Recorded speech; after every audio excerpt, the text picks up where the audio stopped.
जय हिंद साथियों, मैं जितेश पुरोहित आप सभी का स्वागत करता हूं अपने YouTube चैनल पर। और आज की वीडियो में हम पढ़ने वाले हैं राजस्थान के अभयारण्यों से संबंधित। मैंने एक पिछली वीडियो डाल दी है जिस वीडियो में मैंने राजस्थान के 3 मोस्ट इंपॉर्टेंट अभयारण्यों से संबंधित बात की थी। उसमें मैंने आपको सरिस्का अभयारण्य और चूरू का ताल छापर अभयारण्य बहुत अच्छे से समझा दिया है। अगर आप लोगों ने पिछली वीडियो नहीं देखी तो एक बार उस वीडियो को जरूर देख लें। वहां से आपके उन अभयारण्यों से संबंधित सभी जानकारी क्लियर हो जाएगी और जितने भी प्रश्न पूछे जाते हैं आप उन प्रश्नों का सही जवाब दे पाओगे। जवाब कब दे पाओगे? जब आप उस बताई हुई जानकारी को अच्छे से लिखोगे और उस जानकारी को याद करोगे। तो बात करते हैं हम आज की वीडियो में। आज कौन से अभ्यारण्य के संबंधित हम बात करने वाले हैं। तो आज हम पश्चिम से पूर्व की ओर वाले अभ्यारण्य पढ़ने वाले हैं। अब ये कौन सा नया फंडा है? फंडा कोई नहीं है, बस आपको अभ्यारण्य की स्थिति अच्छे से याद हो जाए, जिले अच्छे से याद हो जाए, इसीलिए मैं आपको एक सीक्वेंस में पढ़ाने वाला हूँ। सीक्वेंस कौन सी होगी? पश्चिम से पूर्व की ओर। पश्चिम से पूर्व की ओर मतलब मुझे बताओ राजस्थान का सबसे पश्चिमी जिला कौन सा है? बिल्कुल सही जवाब, जैसलमेर। तो हम पढ़ेंगे जैसलमेर और बाड़मेर में स्थित एक अभयारण्य, उनसे संबंधित जितनी भी जानकारी होगी हम आज की वीडियो में डिस्कस करने वाले हैं। उसके बाद हम जैसलमेर से थोड़ा और पूर्व की तरफ जाएंगे तो हमें जिले लगते हैं जोधपुर, पाली, राजसमंद। तो राजसमंद में एक अभयारण्य बना हुआ है। राजसमंद वाला अभयारण्य उदयपुर में भी फैला हुआ है और थोड़ा पाली में भी फैला हुआ है। तो हम उसको भी अच्छे से डिस्कस कर लेंगे। बता सकते हो मुझे राजसमंद में कौन सा अभयारण्य है? राजसमंद के बाद हम बात करने वाले हैं सिरोही वाला अभयारण्य, माउंट आबू अभयारण्य। आप सभी को इससे संबंधित जानकारी होगी। और सिरोही से भी अगर हम थोड़ा और पूर्व की तरफ चलें तो पूर्व में जिले हैं डूंगरपुर, बांसवाड़ा, प्रतापगढ़, चित्तौड़। तो प्रतापगढ़ और चित्तौड़ में एक अभयारण्य बना हुआ है सीता माता अभयारण्य। इससे संबंधित हम जानकारी डिस्कस करने वाले हैं। पूरा वीडियो को ध्यानपूर्वक देखिए। इन अभयारण्यों के साथ साथ आपको इतिहास से भी लिंक करवाऊंगा और आपको बाड़मेर जिला दर्शन, बाड़मेर से जितनी भी इंपॉर्टेंट जानकारी है यह भी आज की वीडियो में देने का प्रयास करूंगा। और आप सभी के सहयोग से मेरे 130 से भी अधिक सब्सक्राइबर हो चुके हैं। तो आज का हम टारगेट रखते हैं 140 सब्सक्राइबर का। अगर आप लोगों ने सब्सक्राइब नहीं किया है तो सब्सक्राइब जरूर करें तथा पास बने हुए बेल आइकन को प्रेस कर दें ताकि जब भी वीडियो आए आप लोगों को नोटिफिकेशन मिलता रहे। और आज की वीडियो की PDF फाइल पाने के लिए आप मेरा व्हाट्सएप ग्रुप तथा टेलीग्राम ग्रुप ज्वाइन कर सकते हो और दोनों ग्रुप की लिंक आपको डिस्क्रिप्शन में मिल जाएगी। वीडियो को आप पूरा देखो। अगर वीडियो आपको अच्छी लगती है तो एक लाइक जरूर कर देना तथा उसके साथ साथ अगर आपकी नोट्स अच्छे बने हैं, अगर आपकी मदद हुई है तो आप इस वीडियो को अपने दोस्तों में भी शेयर करना, आपके साथ उनके भी नोट्स अच्छे से प्रिपेयर होते रहे। तो बात करते हैं वीडियो पर। सबसे पहले हम बात करने वाले हैं जैसलमेर वाला अभयारण्य। उस अभयारण्य का नाम आप सभी को पता है, राष्ट्रीय मरु अभयारण्य। और ये कहाँ पर स्थित है? तो यह जैसलमेर जिला और उसी के साथ साथ बाड़मेर जिला। कौन सा जिला? 2 जिलों के नाम आपको याद रखने हैं, जैसलमेर जिला और बाड़मेर जिला। सबसे पहली बात आती है इस अभयारण्य का क्षेत्रफल कितना है। मोस्ट इंपॉर्टेंट क्वेश्चन है, एग्जाम में पूछा जा सकता है क्योंकि यह राजस्थान का क्षेत्रफल की दृष्टि से सबसे बड़ा अभयारण्य है। कैसा अभयारण्य है? सबसे बड़ा अभयारण्य है। और उसी के साथ साथ यह राजस्थान का सबसे पश्चिमी वाला अभयारण्य है। कौन सा वाला अभयारण्य है? राजस्थान का क्षेत्रफल की दृष्टि से सबसे बड़ा अभयारण्य है और सबसे पश्चिमी वाला अभयारण्य है। अब क्षेत्रफल की दृष्टि से सबसे बड़ा अभयारण्य है तो इसका क्षेत्रफल कितना है? आप लोगों से प्रश्न पूछा जा सकता है कि राजस्थान का क्षेत्रफल की दृष्टि से सबसे बड़ा अभयारण्य हम बताएंगे राष्ट्रीय मरु अभयारण्य। और उसी के साथ साथ अगर इसका क्षेत्रफल पूछ ले तो हम बताएंगे 3162 वर्ग किलोमीटर। कितना वर्ग किलोमीटर? 3162 वर्ग किलोमीटर। अब इसे याद कैसे करोगे? तो बस एक चीज याद कर लेना, 31 BSTC का पेपर है 30 तारीख को और 31 तारीख को हम सभी आराम करेंगे। तो आप याद कर लेना 31 तारीख। 31 तारीख 3 और 3 कितने होते हैं? 6। 1 और 1 कितना होता है? 2। लो आपका याद हो गया राष्ट्रीय मरु उद्यान का क्षेत्रफल 3162 वर्ग किलोमीटर। कैसे याद करोगे? 3162। 31 तारीख को आप सभी को आराम करना है तो 31 याद कर लेना। और 3 का दुगना कितना होता है? 6। 1 का दुगना कितना होता है? 2। 3162 वर्ग किलोमीटर याद कर लेना। अब जैसे हमने बात की थी यह 2 जिलों में फैला हुआ है, जैसलमेर और उसके साथ साथ बाड़मेर। जैसलमेर को अगर हम जोड़ें तो क्षेत्रफल की दृष्टि से राजस्थान का सबसे बड़ा जिला तथा उसके साथ साथ जनसंख्या की दृष्टि से सबसे छोटा जिला। और अगर जैसलमेर की ही हम बात करें तो इसे उत्तरी सीमा का प्रहरी कहा जाता है। उत्तरी सीमा का प्रहरी जैसलमेर का दुर्ग। कौन सा दुर्ग? जैसलमेर का दुर्ग। कब बनाया था? 1155-56 में। कमेंट करके बताओ वह कौन से शासक थे जिसने जैसलमेर का दुर्ग बनाया था। जैसलमेर का दुर्ग अपने 2.5 शाखों के लिए प्रसिद्ध है। कितने शाखों के लिए प्रसिद्ध है? 2.5 शाखों के लिए प्रसिद्ध है। तो बता सकते हो 2.5 शाखे कब हुए थे? और वो जो अर्ध शाखा हुआ है यह हुआ था 1550 ईस्वी सन में। उस शासक का नाम बताओ। 1550 ईस्वी सन में वह कौन सा शासक था जिसके काल में अर्ध शाखा हुआ था? उसके साथ साथ जैसलमेर अंतर्राष्ट्रीय सीमा जो पाकिस्तान के साथ बनाता है, रेड क्लिफ रेखा, यह राजस्थान की सर्वाधिक सीमा बनाता है। कितनी बनाता है? सभी को याद है, 464 किलोमीटर की यह सीमा बनाता है। इसके साथ साथ राजस्थान के 3 और जिले हैं, गंगानगर, बाड़मेर, बीकानेर। बाड़मेर कितनी सीमा बनाता है? कमेंट करके जरूर बताओ। और मैंने आपको कहा था कि आज आपको बाड़मेर जिला दर्शन करवाने वाला हूं, तो बाड़मेर से हमें कितनी सारी जानकारी याद रखनी है। बाड़मेर से सबसे पहले याद रखना है मरु उद्यान का क्षेत्रफल कितना आता है। जैसे इसका टोटल क्षेत्रफल है 3162 किलोमीटर, तो जैसलमेर में कितना है और बाड़मेर में कितना है? जैसलमेर में तो इसका क्षेत्रफल है 1900 वर्ग किलोमीटर। कितना वर्ग किलोमीटर? 1900 वर्ग किलोमीटर इसका जैसलमेर में क्षेत्रफल है। तो जब हम 3162 में से 1900 को माइनस कर देंगे तो ऑटोमेटिक बाड़मेर का क्षेत्रफल निकल के आ जाएगा, और बाड़मेर का क्षेत्रफल है 1262 वर्ग किलोमीटर। कितना वर्ग किलोमीटर? 1262 वर्ग किलोमीटर। यहाँ तक की जानकारी आप लोगों को समझ में आ गई किस प्रकार से याद करना है। राष्ट्रीय मरु अभयारण्य जैसलमेर बाड़मेर 2 जिलों में फैला हुआ है। क्षेत्रफल की दृष्टि से राजस्थान का सबसे बड़ा अभयारण्य तथा सबसे पश्चिमी वाला अभयारण्य यह भी हमारा मरु अभयारण्य है। उसके साथ साथ इसका क्षेत्रफल आप लोगों से पूछा जाएगा, तब हम बताएंगे 3162 वर्ग किलोमीटर। उसमें से जैसलमेर में ये कितना है? 1900 वर्ग किलोमीटर, और बाड़मेर में ये कितना है? 1262 वर्ग किलोमीटर। इन बातों को आप याद कर लीजिए। उसके बाद जैसे मैंने आपको कहा था बाड़मेर जिला दर्शन करवाऊंगा। बाड़मेर में आपको क्या क्या चीजें याद रखनी है? सबसे पहले आपको नाम याद रखना है मल्लीनाथ जी का। लास्ट ईयर परीक्षा में एक प्रश्न पूछा गया था, मल्लीनाथ जी का पशु मेला कहाँ लगता है? तब हम बताते हैं मल्लीनाथ जी का पशु मेला तिलवाड़ा, बाड़मेर में यह मेला लगता है। और आप सभी को पता है मल्लीनाथ जी जब हम लोग देवता पढ़ते हैं राजस्थान के तो उसमें पढ़ाया जाता है। यह टॉपिक मैं आपको उन वीडियो में अच्छे से बता दूंगा। इसके साथ साथ हमें बाड़मेर से और क्या क्या बातें याद रखनी है, छोटी सी जानकारी है। बाड़मेर के साथ साथ याद रखना चाहो तो याद रख लो। तिलवाड़ा आपको याद रखना है। उसके बाद आपको याद रखना है आसोतरा। क्या नाम याद रखना है? आसोतरा। आसोतरा में क्या है? आसोतरा में है ब्रह्मा जी का मंदिर। किसका मंदिर है? ब्रह्मा जी का मंदिर आसोतरा बाड़मेर में है। आसोतरा के अलावा ब्रह्मा जी का और कहां पर मंदिर है राजस्थान में? कमेंट करके जरूर बताओ। उसके बाद हमें याद रखना है श्री नाकोड़ा। क्या याद रखना है? श्री नाकोड़ा। यह एक प्रसिद्ध तीर्थ स्थल है। कहां पर है यह प्रसिद्ध तीर्थ स्थल? तो यह बाड़मेर में ही बालोतरा, बाड़मेर में ही बालोतरा स्थान आपको याद रखना है। बालोतरा लूणी नदी से अगर कनेक्ट करूं तो लूणी नदी का पानी बालोतरा तक तो मीठा रहता है और बालोतरा के बाद खारा हो जाता है। मोस्ट इंपॉर्टेंट प्रश्न है, आप लोगों से पूछा जाता है कि राजस्थान में वह कौन सी नदी है जो आधी खारी और आधी मीठी है? तब हम बताते हैं लूणी नदी। और अगर आपसे स्थान पूछ ले कि लूणी नदी का मीठा पानी कहाँ तक रहता है, तो हम बताएंगे बालोतरा तक इस नदी का पानी मीठा रहता है और बालोतरा के बाद इस नदी का पानी खारा हो जाता है। लूणी नदी का उद्गम स्थान तथा लूणी नदी से संबंधित जितनी भी सारी जानकारी है, मैंने जब आपको लूणी नदी समझाया था तो वहां पर पूरी जानकारी दे रखी है। अगर आपने उन वीडियो को नहीं देखा तो डिस्क्रिप्शन में आपको प्लेलिस्ट मिल जाएगी, वहां से आप उन सभी वीडियो को देख सकते हो और अपने नोट्स प्रिपेयर कर सकते हो। बालोतरा के बाद आपको और क्या क्या याद रखना है? बालोतरा के बाद 3 छोटी छोटी चीजें हैं, जैसे बटाड़ू का कुआं आपको याद रखना है। बटाड़ू का कुआं, बटाड़ू का कुआं जिसे रेगिस्तान का क्या कहा जाता है? रेगिस्तान का जल महल कहा जाता है, संगमरमर का कुआं कहा जाता है। ये सारी जानकारी आप लोगों को पता होगी, लेकिन मुझे बताओ बटाड़ू का जो कुआं है, इस कुएं का निर्माण किसने करवाया था?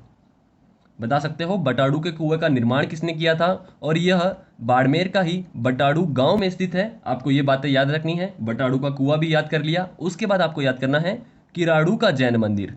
कौन सा मंदिर? किराड़ू का जैन मंदिर, जिसे राजस्थान का खजुराहो कहा जाता है। राजस्थान में 3 खजुराहो आपको याद रखने हैं, राजस्थान का खजुराहो, राजस्थान का मिनी खजुराहो तथा उसके साथ साथ आपको हाड़ौती का खजुराहो भी याद रखना है। सारी जानकारी मैंने पिछले वीडियो में आप लोगों को दे रखे हैं। अगर आपने सभी वीडियो को देख रखा है तब आपको इन प्रश्न का आंसर जरूर पता होगा। अगर नहीं पता है तो एक बार मेरी पिछली वीडियो को जरूर देख लें, जिसमें मैंने आपको खजुराहो से संबंधित भी सारी इंफॉर्मेशन दे रखी है। उसके बाद बाड़मेर का एक दुर्ग बहुत प्रसिद्ध है जिसे मारवाड़ राजाओं की शरण स्थली कहा जाता है। उस दुर्ग का नाम है सिवाना दुर्ग। कौन सा दुर्ग? सिवाना दुर्ग। यहाँ पर 2 शाखे हुए हैं। बता सकते हो 2 शाखे कब हुए थे तथा उस समय का वहाँ का शासक कौन था? और उसके साथ साथ अगर आप एक और चीज़ जोड़ना चाहते हो तो मुझे यह भी बता दो कि वह शाखे कौन से शासक के विरुद्ध किए गए।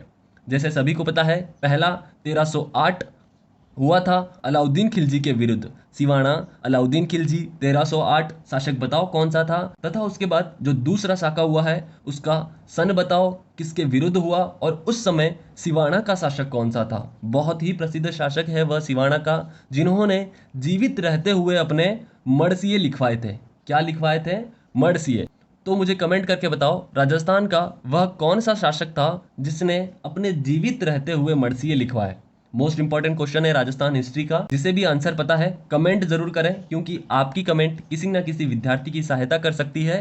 तो जितना आप लोगों को इनसे संबंधित जानकारी पता है आप कमेंट बॉक्स में लिखते चलें। यह था हमारा बाड़मेर जिला दर्शन। किस प्रकार से याद करोगे बाड़मेर जिला दर्शन? सबसे पहले मल्लीनाथ जी, आसोत्रा, फिर उसके बाद में बालोत्रा, लूणी नदी को कनेक्ट कर लेना। फिर उसके बाद में बटाड़ू का कुआं, बटाड़ू गांव को कनेक्ट कर लेना। राजस्थान का जल महल कहा जाता है, संगमरमर का कुआं कहा जाता है। इन 2 बातों को कनेक्ट कर लेना।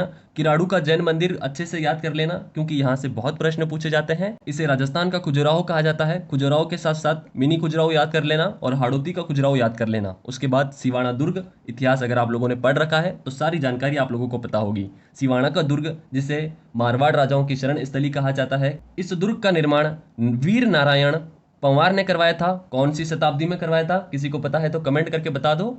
बात करते हैं हम हमारे टॉपिक पर कि मरु उद्यान को किस प्रकार से याद करोगे। मरु उद्यान याद करने की सिंपल टेक्निक बता रहा हूं। राष्ट्रीय उद्यान कब घोषित किया गया ये याद कर लो। सबसे पहले राष्ट्रीय उद्यान इसे घोषित किया गया था 1960 में।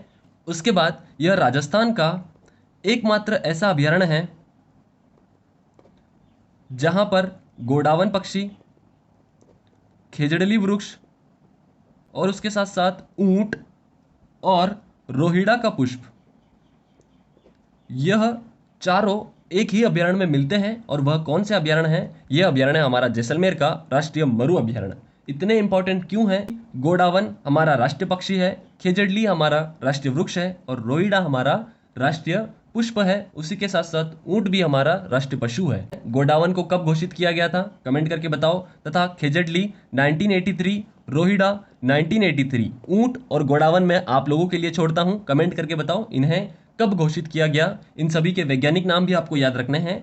ये मैंने इन सभी के वैज्ञानिक नाम भी आप चाहो तो याद कर सकते हो, जैसे खेजड़ली का पोरोसोसिस सिनेरेरिया और रोहिड़ा का टिकोमेला एंडुलेटा, ऊंट का और गोडावन का कमेंट करके बताओ। खेजड़ली और रोहिड़े से संबंधित मैंने एक वीडियो बना रखी है। राजस्थान की वनस्पतियां जब मैंने आपको पढ़ाया था तब वहां पर इन दोनों से संबंधित जितनी भी जानकारियां हैं सभी जानकारियां आप लोगों को दे रखी है। तो उस वीडियो को एक बार जरूर देख लें। डिस्क्रिप्शन में आपको प्लेलिस्ट मिल जाएगी, वहां से आप इन सभी वीडियो को देख सकते हो। और इतनी सारी जानकारी मैंने आप लोगों को दे रखी है उस वीडियो में कि खेजड़ली से संबंधित और रोहिड़े से संबंधित एक भी प्रश्न आपका छूट नहीं सकता। बस आपको उस जानकारी को याद करना होगा। उसके बाद यहाँ पर और क्या क्या पाया जाता है तो आपको याद रखना है। एक पिवड़ा सांप है। कौन सा सांप है?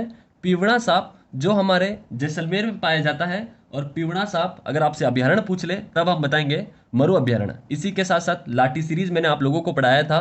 पोखरण से तो कहाँ तक है? कमेंट करके बताओ। यह एक भूगर्भ जल पट्टी है और इस जल पट्टी के पास में ही एक घास पाई जाती है। उस घास का नाम है सेवण घास। कौन सी घास? सेवण घास। अगर आपको अभयारण्य पूछ ले तब हम बताएंगे राष्ट्रीय मरु अभयारण्य।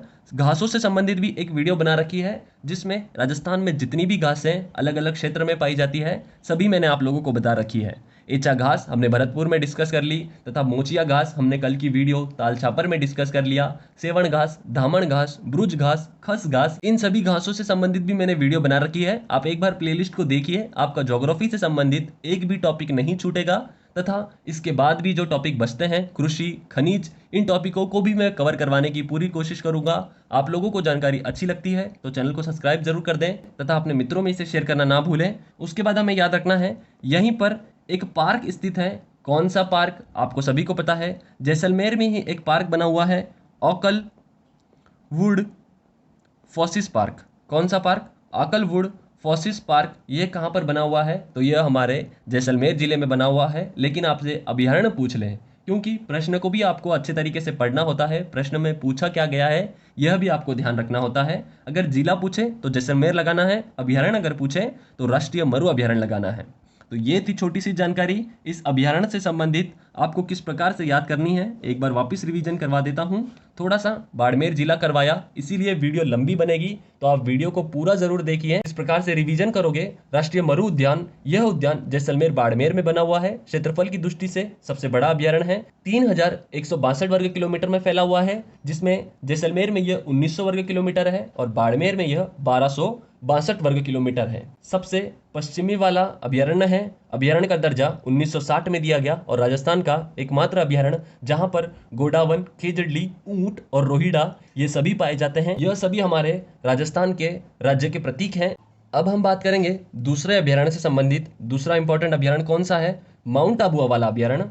माउंट आबू अभयारण्य ये कहाँ पर है? सिरोही जिले में है। कौन से जिले में है? सिरोही जिला, राजस्थान का सर्वाधिक वर्षा वाला जिला। ये सभी बातें आपको याद रखनी है। तथा सिरोही जिला यह कौन से संभाग में आता है? मोस्ट इंपॉर्टेंट प्रश्न है, कमेंट करके जरूर अपना आंसर बताना। तथा उसके साथ साथ यह कौन से राज्य के साथ सीमा लगाता है? सभी को पता है, यह गुजरात राज्य के साथ सीमा लगाता है। अब हम इसमें जो स्थित अभयारण्य है माउंट आबू अभयारण्य, इससे संबंधित बात कर लेते हैं। किस प्रकार से याद करोगे? ये बना लिया हमने माउंट आबू अभयारण्य। इसे अभयारण्य का दर्जा कब दिया गया? 1966 में इसे अभयारण्य का दर्जा दिया गया। उसके बाद में आपको दो बातें याद रखनी है। यह राजस्थान का सर्वाधिक ऊंचाई वाला, कैसा? सर्वाधिक ऊंचाई वाला अभयारण्य है।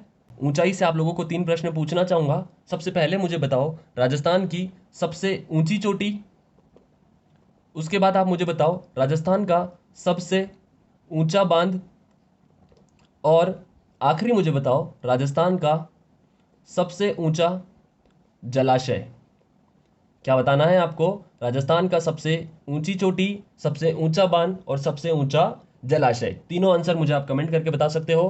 तथा यहीं से आपको एक प्रश्न पूछा जाता है, राजस्थान की सर्वाधिक ऊंचाई पर स्थित झील आप लोगों से पूछी जाती है।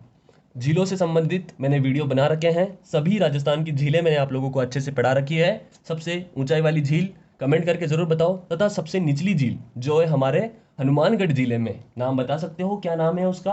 कमेंट करके जरूर बताओ अगर आप लोगों को नाम याद है तो।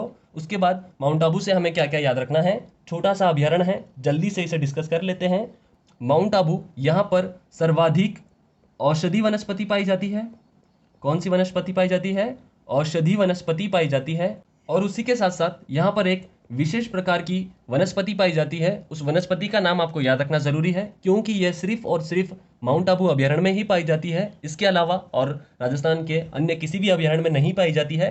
तो उस वनस्पति का नाम आपको याद रखना है। वनस्पति का नाम है डिकिलेपेट्रा। ये नाम आपको याद रखना है। क्या नाम आपको याद रखना है? डिकिलेपेट्रा आबू एसिस। क्या नाम आपको याद रखना है? डिकिलेपेट्रा आबू एसिस। यह एक विशेष प्रकार की वनस्पति है जो सिर्फ और सिर्फ माउंट आबू अभयारण्य में पाई जाएगी। उसके बाद यहाँ पर एक विशेष प्रकार की घास भी पाई जाती है। उस घास का भी नाम आप याद कर सकते हो, कारा घास। कौन सी घास? कारा घास। और उसी के साथ साथ यहाँ पर एक लेंटाना घास पाई जाती है। ये 2 घासें आपको याद करनी है। और उसके बाद अगर यहाँ के प्राणियों से संबंधित बात कर लें कि यह अभयारण्य कौन से प्राणियों से संबंधित है, तब आपको याद रखना है यहाँ पर जंगली मुर्गे सर्वाधिक पाए जाते हैं। और जंगली मुर्गों के साथ साथ एक चिड़िया पाई जाती है। कौन सी चिड़िया?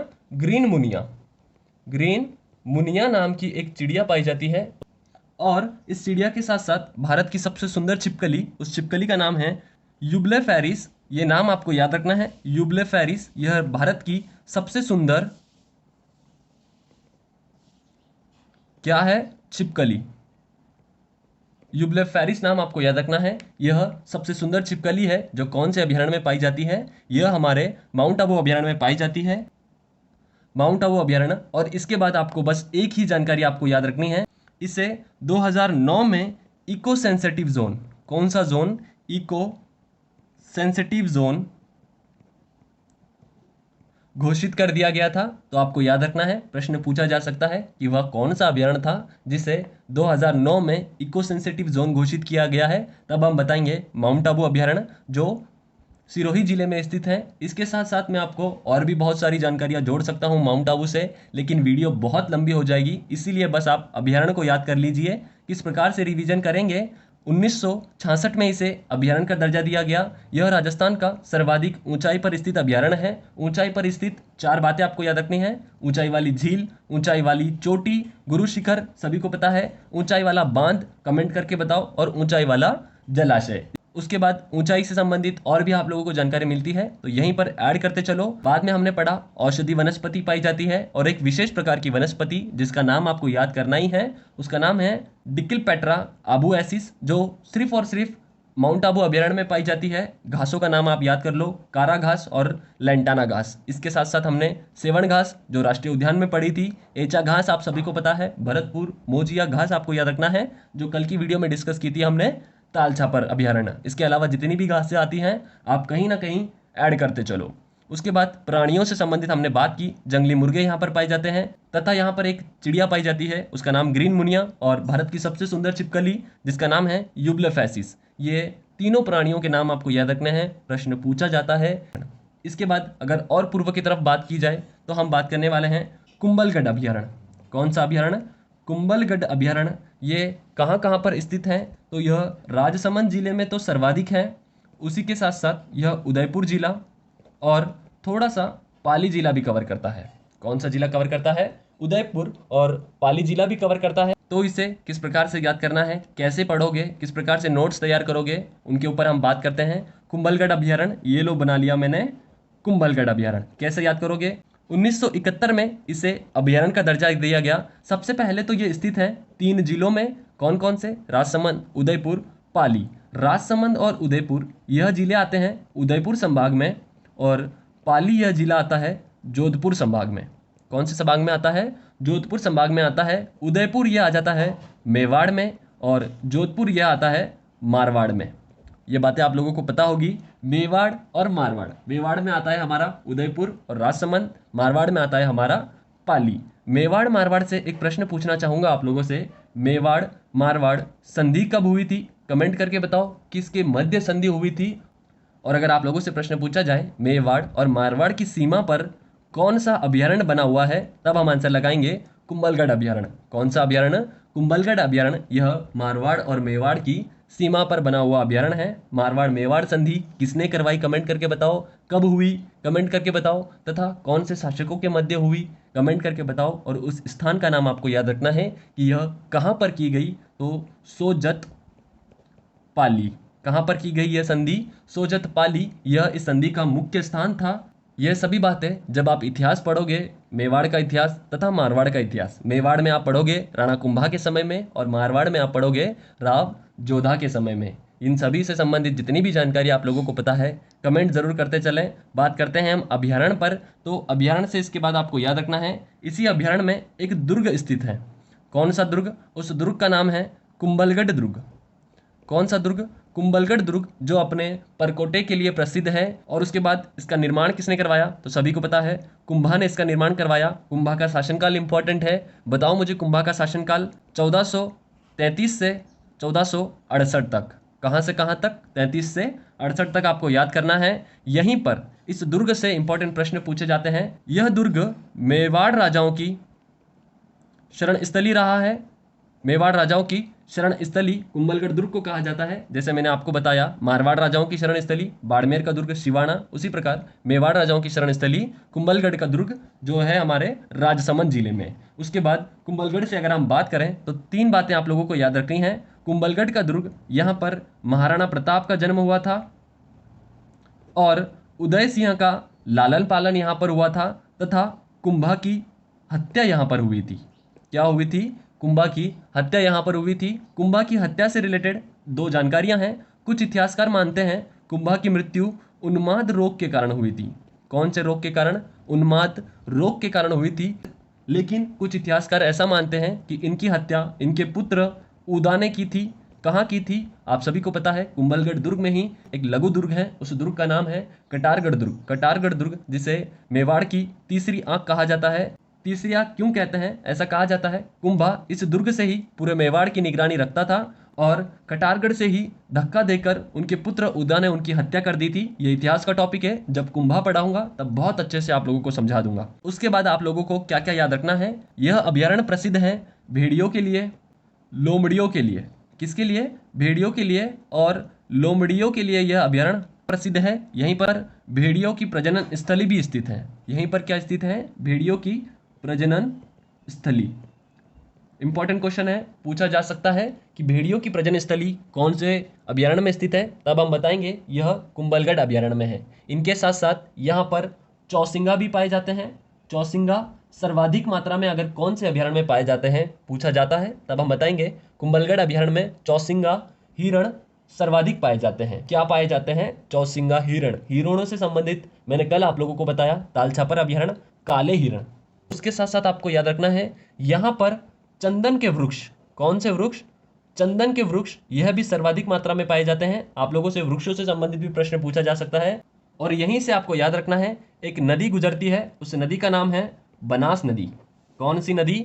बनास नदी, जो राजस्थान के 6 जिलों से निकलती है। और यह नदी अरब सागर की ओर जाती है या बंगाल की खाड़ी की ओर जाती है, कमेंट करके जरूर बताओ। तथा उसके साथ साथ आपको याद रखना है इसकी कुल लंबाई, इससे जितनी भी इंपॉर्टेंट जानकारियां थी, इसकी सहायक नदी राजस्थान की मोस्ट इंपॉर्टेंट नदी है। कई बार प्रश्न पूछे जा सकते हैं, कई बार प्रश्न पूछे जाते हैं। इसके त्रिवेणी संगम बहुत इंपॉर्टेंट है तथा इस पर जितने भी बांध बने हुए हैं यह भी बहुत इंपॉर्टेंट है। मैंने इसकी भी वीडियो आप लोगों के लिए बना रखी है, आप एक बार डिस्क्रिप्शन में लिंक तो देखिए। उसके बाद अगर छोटी सी मैं बात करूं तो पाली से एक प्रश्न पूछना चाहूंगा। पाली में एक मंदिर बना हुआ है, रणकपुर का जैन मंदिर। कौन सा मंदिर? रणकपुर का जैन मंदिर। रणकपुर का जैन मंदिर कौन सी नदी के किनारे बना हुआ है? कौन सी नदी के किनारे बना हुआ है? कमेंट करके जरूर बताओ कि रणकपुर का जैन मंदिर सभी को पता है, 1444 खंबे यहाँ पर हैं, इसे स्तंभों का वन कहते हैं, ये सभी को पता है। लेकिन मुझे बताओ यह कौन सी नदी के किनारे बना हुआ है? उसके बाद एक छोटा सा अभयारण्य जो हमारा बच जाता है, उसकी हम बात करने वाले हैं, सीता माता अभयारण्य। सीता माता अभयारण्य को हम अच्छे से डिस्कस करते हैं। सीता माता अभयारण्य को हम अच्छे से डिस्कस करते हैं। सीता माता अभयारण्य कहाँ पर स्थित है और इसकी क्या क्या विशेषता है? सबसे पहले तो आपको याद रखना है यह चित्तौड़गढ़ जिला और उसके साथ साथ प्रतापगढ़ जिला, 2 जिले आपको याद रखना है, चित्तौड़गढ़ व प्रतापगढ़। चित्तौड़गढ़ जिले की मैं क्या बात करूं, इसे राजस्थान का गौरव कहा जाता है। चित्तौड़गढ़ का दुर्ग जो 2 नदियों के संगम पर बना हुआ है, यह गिरिदुर्ग की श्रेणी में आता है, उसी के साथ साथ जलदुर्ग की श्रेणी में आता है। गिरिदुर्ग की श्रेणी में क्यों आता है? क्योंकि यह पठार पर बना हुआ है, पर्वत पर बना हुआ है। और जलदुर्ग की श्रेणी में क्यों आता है? क्योंकि यह दुर्ग बेड़च तथा गंभीरी नदी के किनारे बना हुआ है। कौन सी नदी के किनारे बना हुआ है? बेड़च तथा गंभीरी नदी के किनारे बना हुआ है। और उस पठार का नाम मुझे कमेंट करके जरूर बताओ। चित्तौड़ 3 शाखे हुए, कब हुए, कौन से सन में हुए, कमेंट करके जरूर बता सकते हो। तथा कौन कौन से शासक थे ये भी मुझे कमेंट करके बता सकते हो। 1301, उसके बाद 2 जो हुए थे, कमेंट करके बताओ। सबसे पहले सीता माता के बारे में हम बात कर लेते हैं। छोटा सा अभयारण्य, किस प्रकार से याद करोगे? सीता माता अभयारण्य, यह अभयारण्य प्रसिद्ध है सागवानों के वनों के लिए। कौन से वन के लिए? सागवान वन के लिए। तो सागवान वनों के लिए अगर कोई अभयारण्य प्रसिद्ध है तो सीता माता अभयारण्य है। उसके साथ साथ यह राजस्थान का सर्वाधिक जैव विविधता वाला अभयारण्य है। ये 2 बातें आपको पहले ही याद रखनी है, सागवान वन जो सीता माता में पाए जाते हैं तथा उसके साथ साथ सर्वाधिक जैव विविधता, यह भी सीता माता के अभयारण्य में पाई जाती है।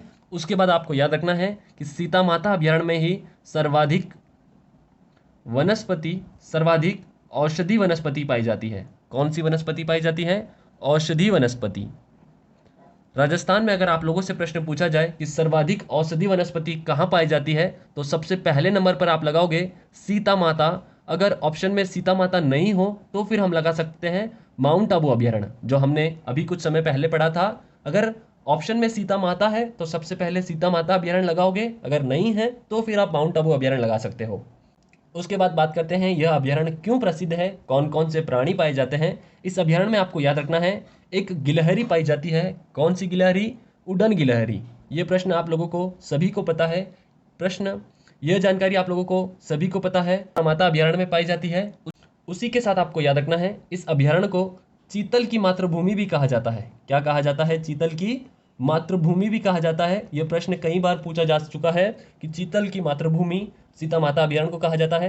तथा चीतल के लिए प्रसिद्ध अभयारण्य कौन सा है, तब हम बताएंगे माउंट आबू अभयारण्य। यह चीतल के लिए सर्वाधिक प्रसिद्ध है। साथ साथ आप याद रख सकते हो, इसे उड़न गिलहरियों का स्वर्ग भी कहा जाता है। क्या कहा जाता है? उड़न गिलहरियों का स्वर्ग भी कहा जाता है। जैसे आप सभी ने रट रखा है, पक्षियों का स्वर्ग केवलादेव दना पक्षी राष्ट्रीय उद्यान, जो हमारे भरतपुर जिले में है और इसकी भी वीडियो मैंने आप लोगों के लिए बना दी। छोटी छोटी जानकारी मैंने उस राष्ट्रीय उद्यान से संबंधित बता रखी है, कौन से एनएच पर है, कौन से वृक्ष पाए जाते हैं, कौन सा पक्षी, उससे संबंधित जितनी भी जानकारी थी। आरटीडीसी वाला होटल भी बता रखा है, तो उस वीडियो को एक बार जरूर देख लें। कोई भी जानकारी आप लोगों की नहीं बचेगी और सभी प्रश्न आप लोगों के क्लियर होते रहेंगे। इससे आपको एक और इंपॉर्टेंट बात याद रखनी है, एक नदी गुजरती है और उस नदी का नाम है जाखम नदी।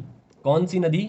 जाखम नदी, जो प्रतापगढ़ जिले से निकलती है और प्रतापगढ़ जिले में ही यहाँ पर एक बांध बना हुआ है। कौन सा बांध? जाखम का बांध। कौन सा बांध? जाखम बांध। यह बांध इतना इंपॉर्टेंट क्यों है? क्योंकि यह बांध राजस्थान का सबसे ऊंचा बांध है। कैसा बांध है? राजस्थान का सबसे ऊंचा बांध है। तो कितने मीटर ऊंचा है? यह 81 मीटर ऊंचा है। कितने मीटर ऊंचा है? 81 मीटर ऊंचा है। बांधों से संबंधित मैं हर वीडियो में आप लोगों को बताता हूं। आपको 4 बांध याद रखने जरूरी है। ऊंचा बांध, जाखम का बांध। लंबा बांध अगर आप लोगों से पूछा जाए तो हम बताते हैं माही नदी पर बना हुआ माही बजाज सागर बांध। यह राजस्थान का सबसे लंबा बांध है, 3109 मीटर लंबा। कितना मीटर लंबा? 3109 मीटर लंबा। यह राजस्थान का सबसे लंबा बांध है। राजस्थान का सबसे बड़ा बांध अगर आप लोगों से पूछा जाए तो राणा प्रताप सागर बांध, यह चंबल नदी पर बना हुआ है। कहाँ बना है? कमेंट करके जरूर बताओ। और आप लोगों से प्रश्न पूछा जाता है मिट्टी से बना हुआ बांध, तब हम बताते हैं पांचना बांध। कौन सा बांध? पांचना बांध। यह राजस्थान का मिट्टी से बना हुआ बांध है। कहाँ पर स्थित है? करौली जिला, पांचना नदी। प्रश्न पूछना चाहूंगा, पांचना नदी यह कौन सी नदी की सहायक नदी है? कौन से नदी की सहायक नदी है? कमेंट करके जरूर बताना अपना आंसर। वीडियो बहुत लंबी हो चुकी है, आप लोगों ने पूरी वीडियो को देखा, इसके लिए आपका बहुत बहुत धन्यवाद। आपको इन अभ्यारण्यों से संबंधित जानकारी अच्छी लगी है तो वीडियो को लाइक जरूर करें तथा अपने मित्रों में शेयर करना ना भूलें। वीडियो कैसी लगी कमेंट करके जरूर बता सकते हो। अच्छी लगी, बुरी लगी तथा कुछ कमी रह गई हो तो वो भी बता सकते हो। और आपका अगर कोई सजेशन हो तो उसे भी कमेंट में जरूर रखें। आज का हमारा टारगेट है 140 सब्सक्राइबर का, तो जितना हो सके उतना इसे अपने दोस्तों में शेयर करते रहे। व्हाट्सअप, टेलीग्राम, जहां पर भी आपका मन हो इसे शेयर करते रहो। सभी अभ्यारण्य कवर करवा दूंगा। अभी तक हमारे जितने अभ्यारण्य हो चुके हैं यहीं से मोस्ट इंपॉर्टेंट प्रश्न पूछे जाते हैं, तो ये मैंने आप लोगों के कवर करवा दिए। अब कुछ छोटे मोटे अभ्यारण्य बचते हैं जो मैं आपको संडे की क्लास में कवर करवा दूंगा। व्हाट्सएप ग्रुप ज्वाइन कर सकते हो। हर रविवार व्हाट्सएप ग्रुप पर एक टेस्ट होती है, उस टेस्ट को देना ना भूलें ताकि वहां से आपके और भी प्रश्न क्लियर होते रहें। तो वीडियो यहीं पर समाप्त करता हूं। जय हिंद, जय भारत।